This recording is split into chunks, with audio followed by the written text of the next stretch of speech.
Moin moin, ladies and gentlemen, Donspektor here with an IEM review, and today I have for you the Rose Technics Star City 5 Pro. Yes, thank you Rose Technics for sending this over for review. I appreciate it very much. And yeah, as a disclaimer, as usual here, they've not asked me or influenced me in any way to say anything positive or negative, and really everything here is exactly how I found it. And yeah, as usual, packaging and accessories first. Yeah, this is the packaging, and it comes in this cardboard slide out thingy. And there's a small improvement suggestion already here. This is very tight around here. It was really difficult to remove, and it shouldn't be that hard to open. But assuming you manage to remove it, this is the box you get greeted with. And as you can see, this is thick cardboard. It's closed at the front with a magnet, and it has this branding Lightyear on here, which I'm not sure where this is coming from. Maybe these are fans of Toy Story. Buzz Lightyear! Definitely nice movie, I still like it today. But yeah, this is the box, and you open it like that. Then get greeted here with this schematic of the IEM. And beneath that, here would be the IEM inside. This is the carrying case. Quick look at the carrying case. It's this fake leather that we have probably seen in a few other IEMs here. The parquet is definitely very solid, like I can basically not squish it at all. And it generally looks well made, but let me again stress, these are not real seams and the torpo at the bottom. This is all just glued together. And another small issue I have with this is... Yeah, I'm not staging this. It is very difficult to open. Like really, you need to wiggle it like this in order to get it open. And then on the inside, there's a net missing here to keep your tips. But generally, this still feels very solid, and I think what they should do definitively decrease the diameter of this a bit or increase the diameter of that a bit, so you can actually open and close it a bit easier. Also something that I didn't notice in my review, but I think this might be perfumed. So when I opened this, I had this, I want to say like sweet perfumed smell, which didn't smell like a foam that I usually have here. So I was like, is it perfumed? And I think it actually is. Like even after having it open in my closet for some time, it's still smelling like that. And as other accessories, you do get 2 sets of tips, which we quickly tackle. These are, yeah, small bore outlet tips, and yeah, the most difference between these and these is, let me quickly get this in the frame a bit closer. So this here definitely has a wider outlet and is way more squishy on the inside, while this here is a bit smaller in terms of outlet diameter and it's a bit harder on the inside. But the mantle with both of these is pretty much the same, so it's rather thin and not that great isolating. But I like that you have 4 different sizes of tips with the wide outlet ones here. This is definitively what I would be using because my ear canal is relatively small, so I like to see that. And as other accessory that usually companies don't give you, you get a USB-C to 3.5mm dongle. And yeah, what should I say about this? This is a pretty decent dongle. Like I don't think it sounds worse or better than the Apple dongle. But it has quite a bit more power than the Apple dongle. That means even on like, I think 2 or 3 clicks on my smartphone, this is more than loud enough for me. And then you still have headroom of at least a few dozen more clicks. So it will get really, really loud there. And also what I like about this dongle here, the cable here is flat. I'm not sure if this is visible here, can probably see it best to flip it. And it is braided in a nice way, so it feels pretty sturdy, and I don't think it will break in anytime soon. So overall, packaging accessories, very well done for this price point, which I have hopefully put in the beginning of the video. And yeah, I don't have really criticism here. Like this is some good packaging accessories.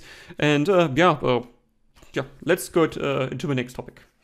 Let me quickly throw it out of the picture. And I think we go to the cable. Yeah, let me quickly untangle that a bit. So that's the cable. And let me quickly get the Rose Technics Quiet C in, which is 50 bucks, and this is like 75. Quiet C. Star City 5 Pro. Well, you see, this already on optics and in real life how it feels, this is definitively the cheaper cable. That means I would really recommend Rose Techniques. Just give us this cable also with the Star City 5 Pro. You can also keep the color scheme, it's fine. The color scheme would work with the anodized or the colored aluminum ring here. Would work together well enough, and just this is a better cable. Yeah, but let's get into the details. Let's get the Quiet C out again. So first, you have the plug here, 3.5mm, also branded with light here. Strain release here, which you can see actually is releasing strain. Is a bit short on that, but generally gets the job done. And then, a bit higher up, you have this 2 braided cores here, and they are definitively, let me quickly get the Quiet C again here.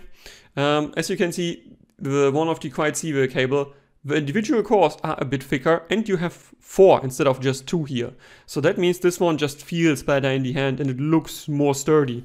And yeah, this one is unfortunately just 2 cores. At least though the twisting here, unlike the Quiet C, is done more consistent. And that means in everyday life I don't have much complaints usability wise. It is working absolutely fine and doesn't tangle that easily. And if you just do bit like that, as you can see, just stay straight. So that's pretty nice to have. Oh, quickly coming back to the plug. This is again just an smooth aluminum shell, and it means my usual criticisms, it's just too smooth. If you put it in a new dongle or an amplifier that has a relatively tight 3.5mm, this is a bit difficult to grip. So again, make it a bit textured or give it a better shape so you can actually grip it a bit better. And then on top, the splitter here actually is color matched, as you can see here, working pretty well. It's on the small side. And the next criticism of the cable, this chin slider is absolutely useless. Like really, wait, let me just show you how useless it is. Like really, I'm just using one finger and you can see I can easily slide it. Really, it doesn't stay in place at all. Like you can push it up, it just doesn't stay in place and it's absolutely useless. The cables on top though are exactly the same thickness as you can see here, and this is thick enough for a cable on top, but again, because the cable generally is a bit thinner than the Quiet C, this is a bit less smooth overall, like just a bit. As you can see, if you just straighten it a bit, it immediately gets straight and is not really tangle prone in real life, but I like a bit thicker cables here. And then we come to the ear hooks. Let me just rotate it in the right direction. Yes, you can see the bending radius is a bit on the small to medium side, and the rubber, while being, let me show you here, on also the medium thickness side, isn't too springy, and that means I have zero doubts this will be a comfortable cable for basically everybody out there. And then the other improvement suggestion or improvement potential here, this is a plastic shell, and again, let me just show you the Quiet C. That's a metal shell and it just looks better. Like this is genuinely the better cable overall. And yeah, this one seems to be a bit cheap, I have to say, for the price point. Like I've seen cheap IEMs with a better cable overall. But okay, let's summarize the cable here. It's still absolutely smooth to use. Like in usability wise, there isn't criticism here. But in the details, I think this is just an overall worse cable than the one of the Quiet C. And I would suggest, yeah, just put on the Quiet C cable also with the Star City 5 Pro. Okay. That's it. Let's go into IEM Build. And unfortunately, I do not have, quick throwback to our packaging accessories. I did really praise the Quiet C for having the MMCX Tool. And then, with the Star City 5 Pro, well, you don't get the MMCX Tool. That means it's going to be a bit tricky to open the MMCX connector here. But this is the first thing that I can give Rose Technics praise here. They did think about details like this ring here that you can see goes around the dynamic driver here. That's not plastic, that's aluminum as far as I can tell. Wait, let me quickly show you the other side. I was curious, so I took a knife and I gave it a scratching here to check what material this is. And indeed, it's metal, and I'm pretty sure it's aluminum because it's a relatively light IEM. So that means even if you would just pull on this, I don't think you will break it, because this is an aluminum ring and it is mounted around the dynamic driver here. So it should be pretty fine overall in terms of build. But again, this is a really tight MMCX connector here, and that means please be careful when removing this. While it still seems to be glued in well here, it's still glued. Like if you just plug it out like this with force, you will probably rip out the dynamic driver with the ring. So please be careful. But overall, I see not much problems overall in terms of build here. The ring with the dynamic driver here seems to be glued in well. I think this is a tuning hole and not a pressure hole here. It's also integrated nicely, and there's a mesh in front, so no dirt will be getting in. And this here might also be tuning or a pressure hole. Also has a mesh over it, so also no dirt will be getting into that. And then the shell itself is actually very interesting. It's one of the more unique shells I have seen in the recent time. Let me quickly remove the tip. Other IEMs, like, let me quickly get the Supermix 4 in, just for comparison. This is the Supermix 4. Uses a relatively standard semi-custom shell, but check this out. The Star 35 Pro is way smaller in all dimensions, while still having a hybrid build with 2 BAs and 1 dynamic driver, but it's really small in that. So this is very unique. Also how we integrated the dynamic driver here. Actually, I like the build or the overall optics of this, but I'm also a bit more of an industrial minimalistic person. So I also like here this design more than, for instance, the really colorful shells that some producers have. But yeah, let's get into the details here. So I think this is resin from the tap motion. I don't think this is plastic. And they still have this semi-custom shell shape roughly going on. It's a bit more geometric, as you can see here. And yeah, the integration of the nozzle in the front also seems to be well done. Yeah, if you wiggle it like that, it is just shut or glued into place well. Something like the pen and fan 2 that I had where, yeah, unfortunately nozzle came out. Don't think that'll happen here. It just seems to be integrated well. Also integrated well seems to be the mesh at the front here. It's a bit on the coarse side, so be careful if you have like a more dusty environment or so, maybe put it in a box.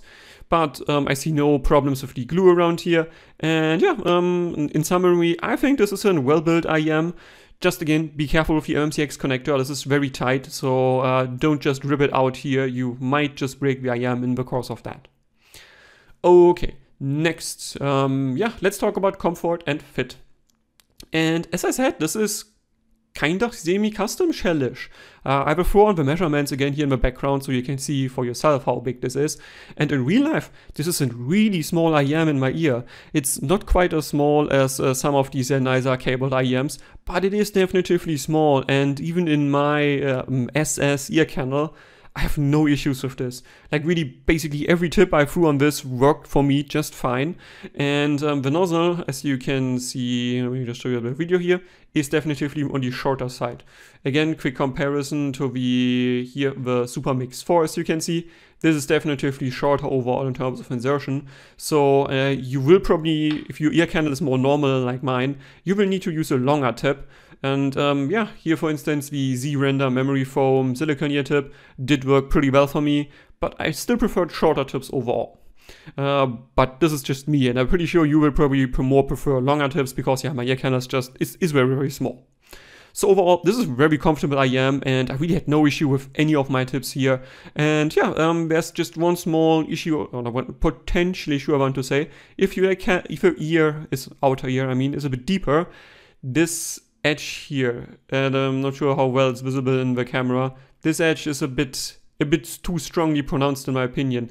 So that means this can potentially create a hotspot in your ear, but for me it was absolutely no problem, and it was one of the most comfortable IEMs I've been wearing in the last half year or something like that. So highly recommend it in terms of comfort. Next, let's talk about isolation.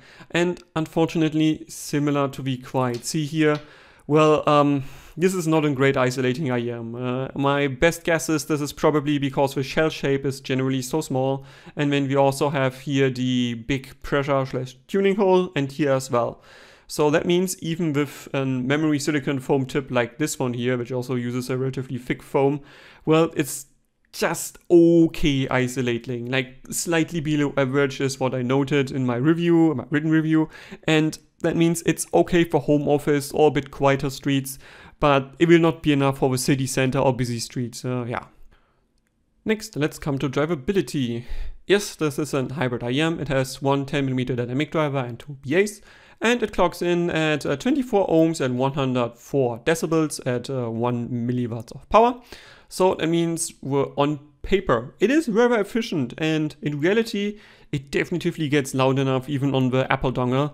But, and yeah, just to my ear, this is purely subjective, I preferred most on my topping D50/A53 setup. This is mostly because the bass on my desktop setup just sounds a bit more controlled, it sounds a bit more tight, it sounds a bit more impactful. While on the provided dongle, it sounds absolutely fine, and I still think it is probably enough for most people. I still think there's a bit more to be had if you increase the power here. I also tried the CVG VVT1, which has like 10 ohms of output impedance, so that will probably also boost the bass. And unfortunately with that, I didn't think the bass was as tight as it was with my topping D50/A50 stack. So in terms of percentage, I would say I think this will probably give you like 80% of what it's capable of on the random USB-C dongle. On the provided dongle, because it's a bit more powerful than the Apple dongle, I would say it gives you like 85 to 90%, and then upping the power a bit more. If it does not have 10 ohms of output impedance like my CVG VVT1, well, I think you get 100% there. It's not needed though to have the, I think, 2 watts what the A50 has. As overkill, you don't need that. And then let's come to sound. As usual, I will be throwing on measurements with my IEC SAM11 coupler. Let's get directly into it. General characteristics, this can be described best probably as a lightly V-shaped, really, note that, but more bright IEM there. So that means when we go to treble on treble extension, while on graph this extends to 11K with my coupler, my ear actually says this is kinda accurate, but it sounds like more it will dip around 10K and doesn't have too much details after that. So that means you do get some transients and some trailing ends and something like all details there a bit. But other IEMs at this price point honestly just did a bit better job than we quite see in the Star 35 Pro here. But it's not bad overall, and due to the general bright structure with the peak at 7.3K, and yeah, there's also a bit more energy at 4K and at 2.5K, it generally sounds pretty detailed out, like in its price point. It's just, I don't think it really matches other more competitive IEMs. The Aria 2 I have not listened to, but the Aria 1 in my memory sounds a bit better. And most of the planar sets, when they're on discount, also at like 80 bucks or so, also sound more detailed than this. But it's not a big deal. But I think what's the bigger deal here is the tuning is probably not to most people's preference and also not really to my preference. That means, again, let me highlight the peak at 7.3K. It is more at 7K. And it's in real peak. That means this comes off as a bit unnatural sounding overall. Most IEMs have a like resonance peak at 8K, which is fine. Like usually it can shift between 7 and 9K, but it's a resonance peak, and that means it is on the graph more pronounced than it is in real life to my ear. But this one here has an actual peak at 7K or 7.3K according to coupler. So that means it will definitely sound a bit unnatural. Like the timbre and the treble is just a bit off. Again, let me stress, it's a bit. Like, I'm not saying this is a night and day difference. That means just the fundamental to harmonic ratio here is a bit off, and that is noticeable to me, for instance, in Takanaka, also a Japanese fusion jazz artist. Most of his like music just sounds slightly off, not as natural as I'm used to. But again, let me stress, it's just a bit, and the quiet C with its even more treble energy definitely sounds more unnatural to my ear. In real AB comparison, and that's also why you will see in the background the graph of the Shanling ME500, because the lower treble here is similar and even more pronounced, but due to the peak being around 9K and being more of a resonance type peak than an actual peak, it just sounds better and more natural from bright IEM to my ear. But again, this is only noticeable in AB comparison. If you wear this for 10-15 minutes at a time, I don't think you will really notice that the treble sounds off, because it's still in the, I wouldn't say like reference or preference window to be honest here. It's just in AB you notice it. And yeah, further down, this continues the bright trend, and it's definitely like 2-3 decibels, well, let's say 3 decibels more than what you would probably consider neutral and what most people will like. But again, I'm a bright boy, I like bright IEMs, and this is exactly right up my alley, and I don't have too many complaints here. That means the Nier Automata soundtrack, the female vocals were enjoyable to me. They had a natural tone, but no shout, and still were balanced and had a nice clarity to them. Again, let me stress, I'm a bright boy. Most people probably would EQ down the entire lower treble from 2.5 to 4K by at least 3 decibels. But to my ear, this is fine. Yeah. And then let's come to the mids. And yeah, coming from the quiet C here, where I said the mids were recessed and not really nicely done. This is how you should do your mids. They are a bit warm. That means you do have a light gain from like 1K to like 300 Hertz or something like that. But it's just 2 decibels overall. And that means you have some warmth in the mids, but you don't lose the clarity that you usually have. And that means most vocalists that I have tried actually sound nice with this one. They have a good tonality to them, they have a good body to them. And really for the mids, I have absolutely no complaints here. This is a nice sounding IEM, and I think most people will like the additional warmth that they have in the mids without going like directly V-shaped or too V-shaped here. And that then brings me to bass. And as you can see in the graph, I think the bass is just done by the 10mm dynamic here. At like 250 Hertz, it looks like there might be a crossover point. And yeah, I think overall the bass is okay. It is not what most people would call probably enjoyable, but when it's called for, the bass can still punch. And I noted, for instance, here the bass drops in the Persona 5 soundtrack actually sounded pretty decent to me. They're not the greatest because the bass here goes more for neutral warm than fun tonality, but when caught, it can rumble and it can hit. It's just mostly, it's a bit, I wouldn't use personally lacking. I would use like, yes, like more warm neutral, but I think most people would just probably use equalizer below 200 Hertz and give it like 4 or 5 decibels more, which this can handle via EQ. So for me, this is for this type of IEM absolutely acceptable, but I just want to say again, your knowledge may vary. You might just want to add a few decibels more in the bass. Sub bass though is okay. Without EQ here, this reaches 2 minutes 14 in my benchmark track. That's a bass note in Interstellar's Mountains, and it starts at like 50-60 Hertz and it rolls all the way to 20 Hertz in a nice slope. And this IEM manages 2 minutes 14, and the best IEMs out there manage 2 minutes 16. So that means it's okay, it's not great, it's not bad, it's exactly right in the middle. And then next come to the other technicalities here. Soundstage, layering and imaging first. And positively, there's not much to criticize in this aspect. It has a decent soundstage, it layers usually with 3 layers. Most of the time actually it's more in the 5-layer realm, which for this price point is actually pretty solid. And imaging is also very precise. So really when I threw this on for Insurgency Sandstorm, I had no issues pinpointing enemies. It just sounded exactly how I would expect it to be. And I could know if an enemy is above me, if it is somewhere on the outside or somewhere far away. Easy pinpointing here. And next, let's talk about separation, dynamics, coherence, and timbre.